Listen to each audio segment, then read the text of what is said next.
We live in an age of unceasing volume, where silence has become the rarest commodity of all. The modern world demands our attention with a relentless, mechanical urgency, fracturing the mind into 1,000 shimmering shards of distraction. To step away from this cacophony is no longer merely a preference, it is a radical act of self-preservation. We must intentionally sever the tether to the digital hum to rediscover the rhythm of our own breath.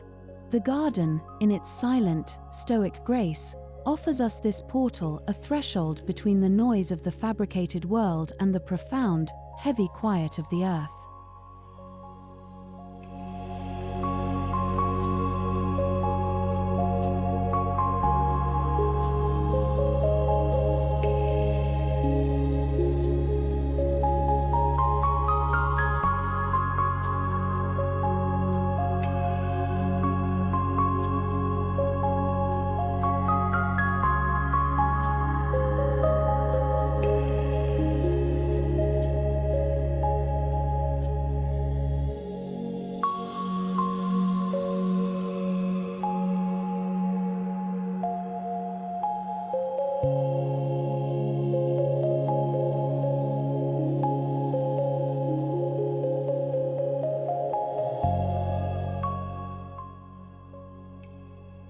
Entering a garden on a Sunday morning is a ritual of shedding. You leave behind the sharp, artificial frequencies of the city, the sirens, the notifications, the electric hum of anxiety, and you step into a soundscape that is ancient and absorbent. The air here does not vibrate with demand, it hangs suspended, thick with the scent of damp soil and the promise of slow growth. This is the first stage of the sanctuary, the conscious decision to depart from the clamor and surrender to a pace that was set long before the invention of the clock.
It is in this departure that we realize how starved we are for stillness.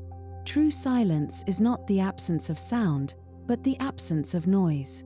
In the garden, there is no true silence, there is the rustle of the wind through the Japanese maple, the distant, rhythmic call of a morning dove, the soft crunch of gravel underfoot. These are organic sounds, frequencies that the human nervous system evolved to interpret as safety. They do not demand, they invite. They do not fracture, they integrate. This is the beginning of the healing.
As we move deeper into this green embrace, we begin to notice the light, not the harsh, unyielding glare of a screen, but the dappled, living light that filters through the canopy.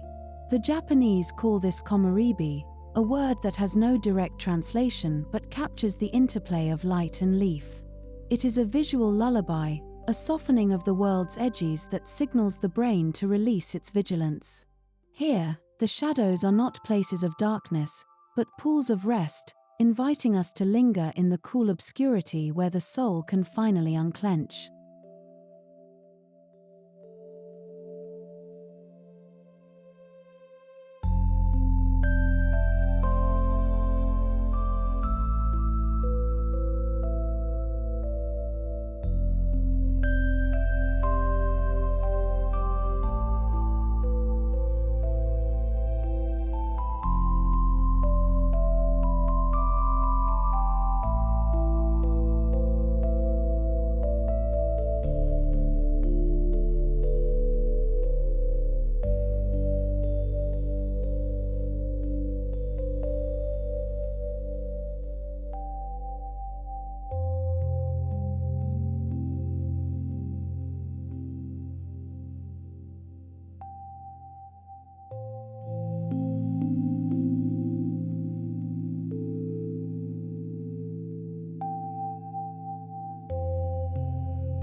The garden's architecture is built on the principle of concealment and reveal.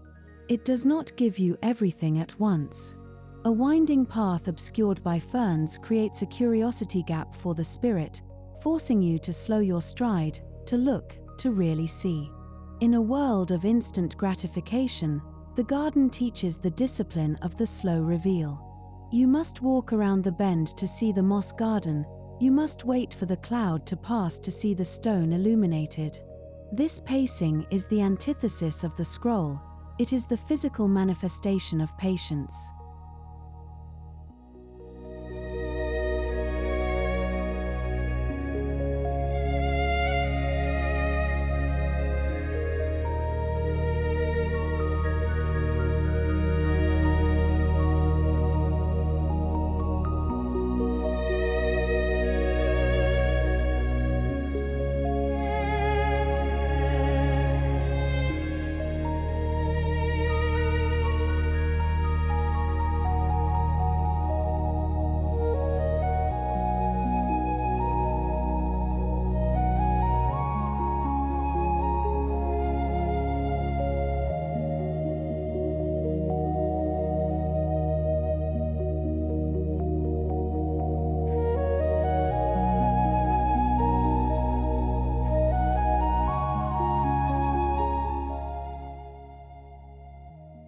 We find comfort in these shadows because they mirror our own internal need for privacy. We are constantly exposed, data-mined, and perceived. But here, under the shelter of a weeping willow or the arch of an old oak, we are hidden. Nature does not judge, it witnesses without comment. In the sanctuary of the garden's shadows, we reclaim the right to be unperceived, to simply exist without the need to perform, to curate, or to project an image. We are returned to our essential, private selves.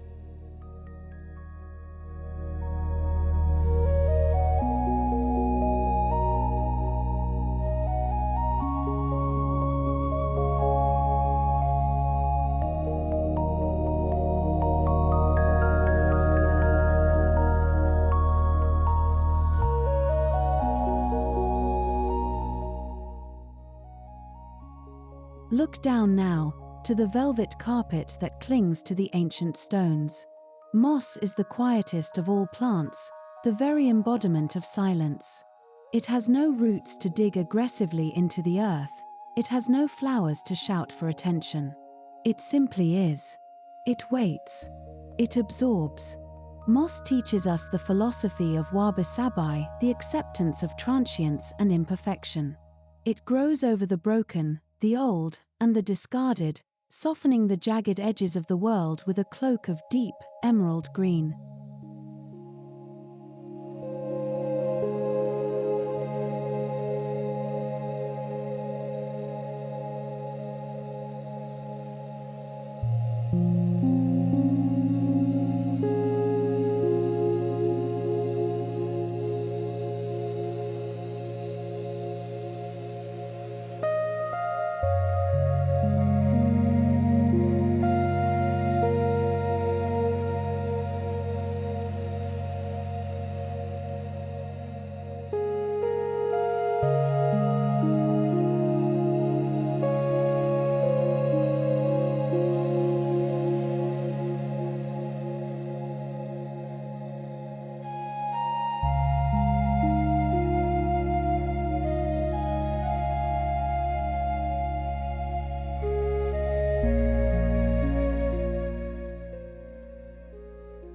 To cultivate moss is to cultivate a different relationship with time.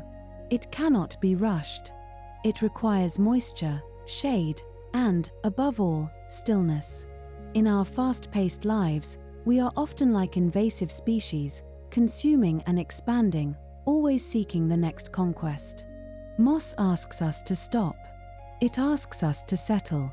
It reminds us that there is immense power in simply holding space, in being the soft surface that absorbs the rain, in enduring through the seasons with a quiet, persistent resilience.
There is a tactile luxury to moss that rivals the finest velvets of human manufacture.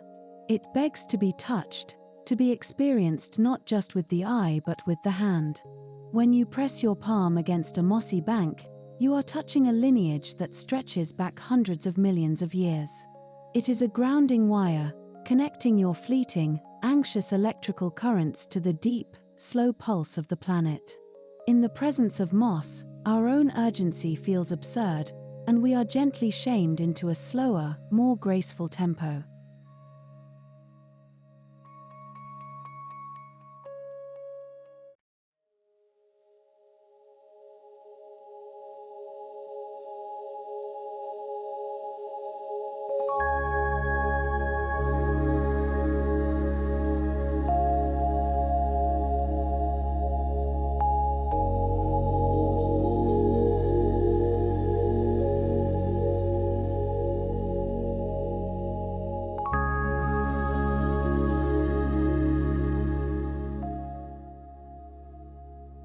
The scent of the garden after a rained petrichor is more than just a pleasing aroma, it is a chemical signal of renewal.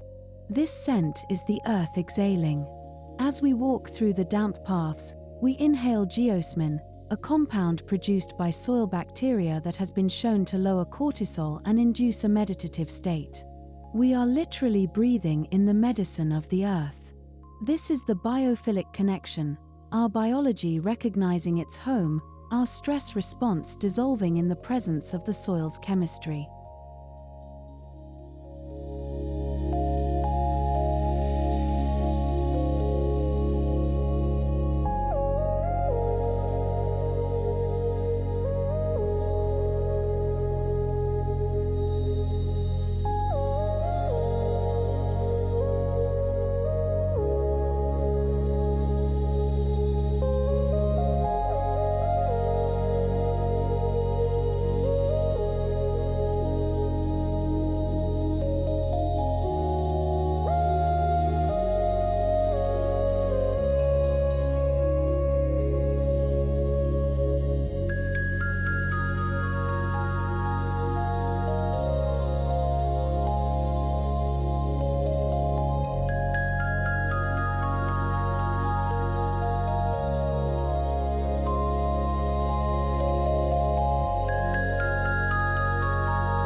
There is a profound humility in the soil. It is the destination of all things, the great recycler of life. To tend a garden, or even to walk through one, is to confront the cycle of life and death without fear. The fallen leaf becomes the nourishment for the spring bloom. The decay is not an end, but a transformation. In the Sunday sanctuary, we make peace with this cycle. We understand that our own periods of wintering, of sadness, of dormancy, of low energy are not failures of productivity, but essential phases of the organic process.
We are often afraid of the dirt, sanitizing our lives to a sterile, plastic perfection.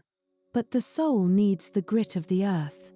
There is a reason we feel the urge to dig our hands into the ground, to plant, to weed. It is a desire to merge with the source of life. The soil holds the memory of the past and the potential of the future. By standing on this ground, by breathing in its scent, we anchor ourselves in the long now, freeing ourselves from the tyranny of the immediate moment.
In the garden, solitude is transformed.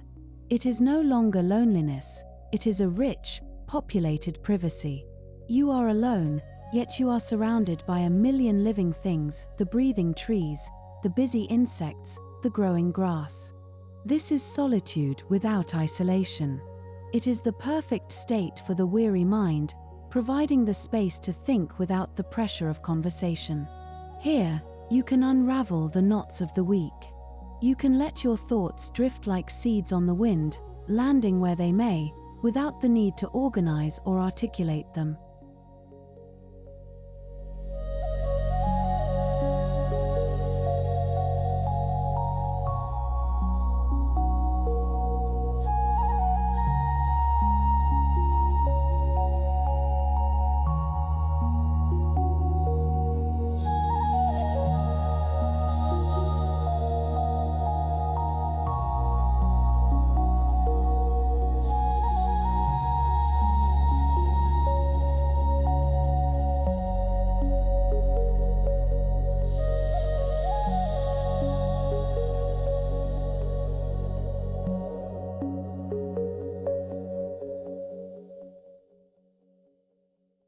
We have forgotten how to be alone. We fill every quiet moment with a podcast, a text, a distraction. But the garden demands your full presence. It asks you to witness the sway of the hydrangeas, to track the flight of a bumblebee. In doing so, it gently forces you to confront your own mind. This can be uncomfortable at first, but as the minutes pass, the internal chatter slows to match the external stillness. The panic of boredom dissolves into the peace of presence.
This solitude is the ultimate luxury because it is the only space where we can hear the voice of our own intuition.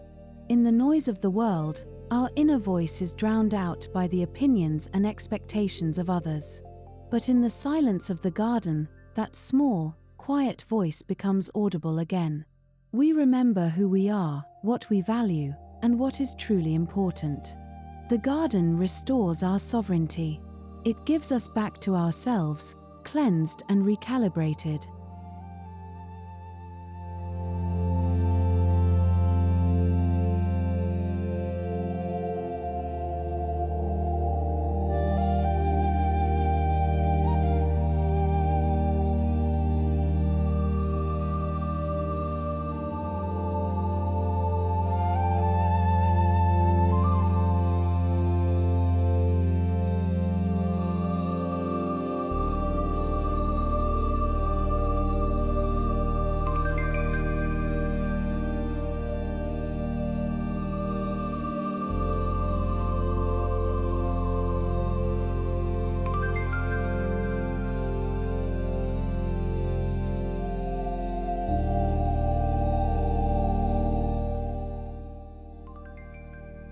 Time in a garden is not linear, it is cyclical. It does not march forward in a straight line of deadlines and quarters, it spirals in seasons of growth, bloom, decay, and dormancy. When we align ourselves with this botanical time, our anxiety about wasting time begins to fade. We see that the tree does not strain to grow, the flower does not rush to open. Everything happens in its own perfect moment. Nature never hurries, yet everything is accomplished.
This shift in temporal perception is the essence of the Sunday sanctuary. For this brief window, we step out of chronos time, measured, ticking, scarce, and into kairos time, qualitative, deep, and infinite. An hour spent watching the light change on a stone wall can feel like a minute or a lifetime. We lose the urgency to do and rediscover the capacity to be. This is the only way to stretch our lives, not by adding more tasks, but by deepening our experience of the moments we have.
The garden teaches us patience as a form of faith.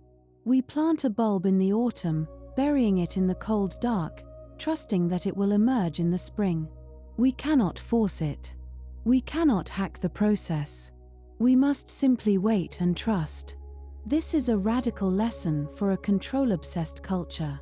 It reminds us that there are forces greater than our will, rhythms older than our technology. To surrender to the garden's time is to find peace in the unfolding, to trust that we, too, are growing, even when we cannot see the progress.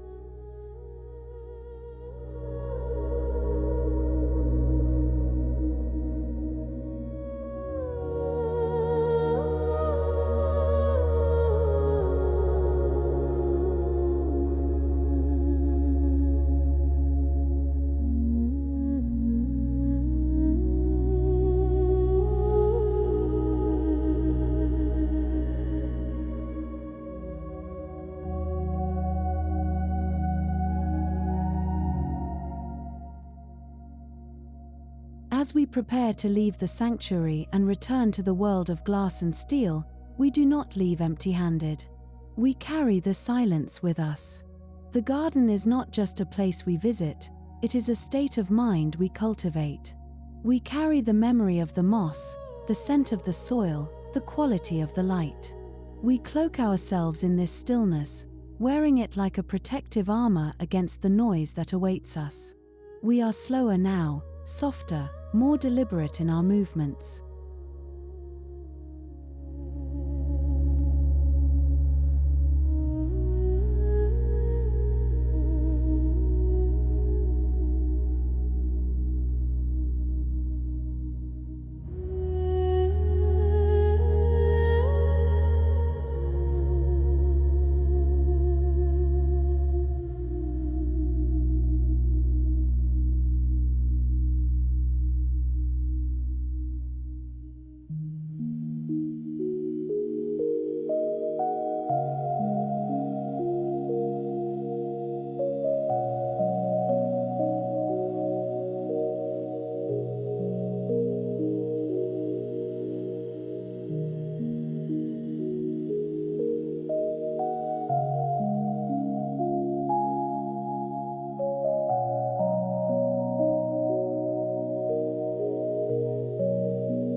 The Sunday sanctuary is a refueling of the soul.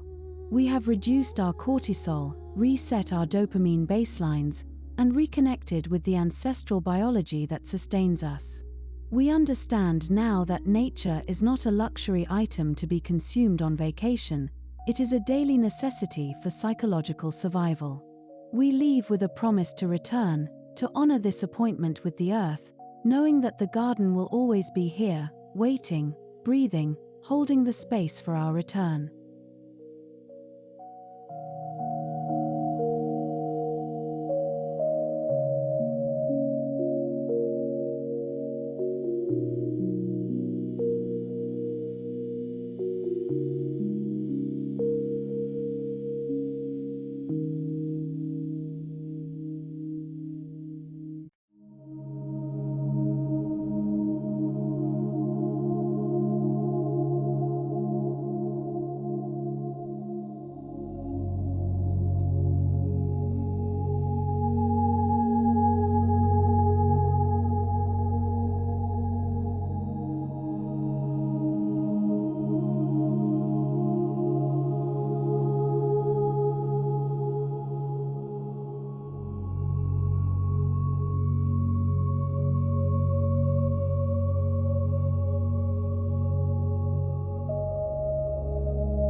And so, we step back through the gate. The noise of the world rushes in, but it does not penetrate as deeply as before. We have a secret reserve of quiet. We have the architecture of silence built within us. We are rooted. We are calm. We are ready to begin again, carrying the peace of the garden into the chaos of the week.